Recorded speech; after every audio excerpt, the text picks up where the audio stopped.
Hello and welcome to this short video on effective visualization.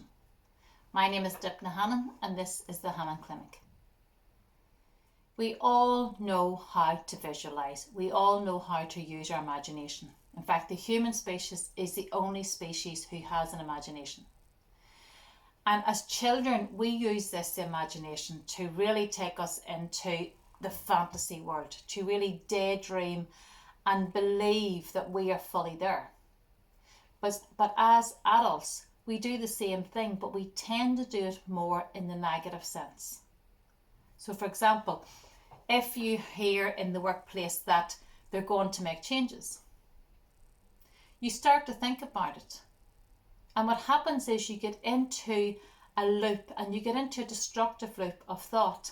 But when you're actually thinking that, you're visualizing it actually happening. So you may actually see yourself in conversation with your line manager. And when you're doing that, you're actually feeling the annoyance of it. And that visualization can grow and grow and grow to the point where you see yourself being let go. And you see yourself maybe losing your house because of it.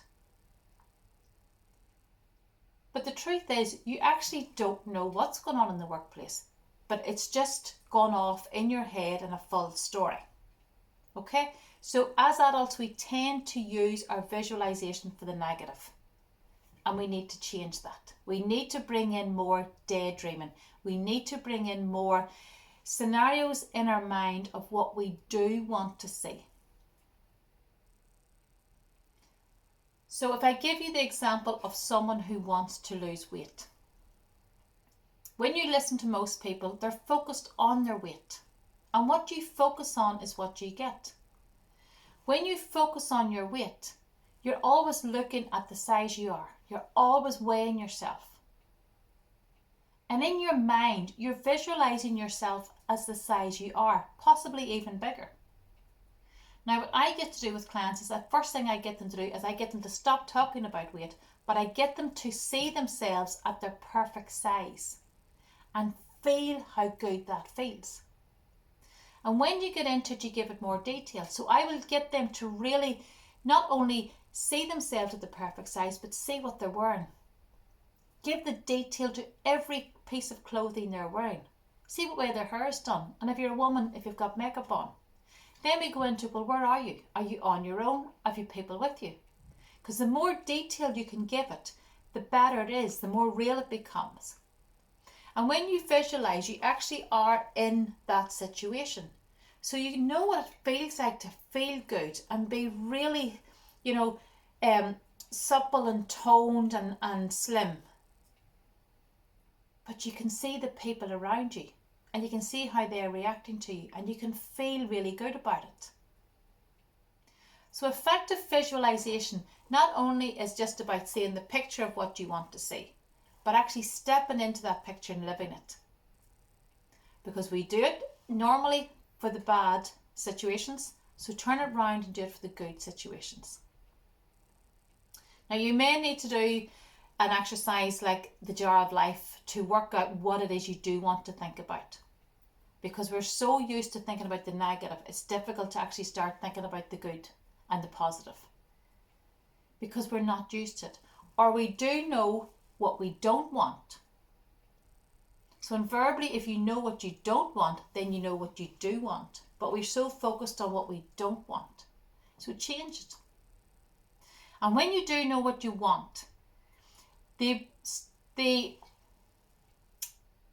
effectively visualize, what you need to do is see the end result.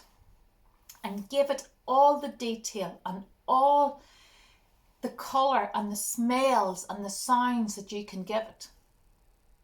Like that example of the person with the weight. I get them to see exactly what they're wearing, who they're with and what they're doing. Give it real life. So when you start to visualize, you see the end result. And the more you do it, the more the story grows. And the more the story grows, the more detail you give it. And you will feel really good. And this is the point of effective visualization. Feel how good it feels to have that or be there or do that. And you don't need to know the process from here to there, to getting there. You just need to know that's where you're going. It's like driving to Cork at night time. You get into the car, you know you're going to Cork. You don't know the whole road, but you know you're going to start from here and go from here to here first of all. And when you get to that town, you'll go to this town, and then from there to there, and eventually you'll get to Cork. And if you're driving at night time, all you can see in front of you is literally the bit that's brightened up by the lights, the headlights. But as you move forward, you get another wee bit, and another wee bit, and another wee bit, till eventually you get to Cork. But by keeping your focus on Cork, you will get there. So get to know what you want. Play with this a bit, daydream a bit, and allow the dreams to grow. A client once said to me, I used to teach this in groups, and a client at the end of the teaching all of this said to me, but sure, Dipna, that's just a pipe dream. And I said to her, is it not better in my head is filled with a story of what I want and how great it feels than a story of all the reasons why I can't have that? Because this one just makes me feel bad. This one makes me feel good. And they're both in my head. That's the point. They're both completely in my head. Neither one is real. So which one do you want? And the more you feel good by daydreaming, the more you get into this, the better you feel. The more you feel good, the more good you put out there. The more good you put out there, the more good that comes back to me. Because what you focus on is what you get. What you put out there, what you sow is what you reap. So choose to sow the seeds of a really good visualization. Feel good. Feel really good about it. And it will come to you. Thank you.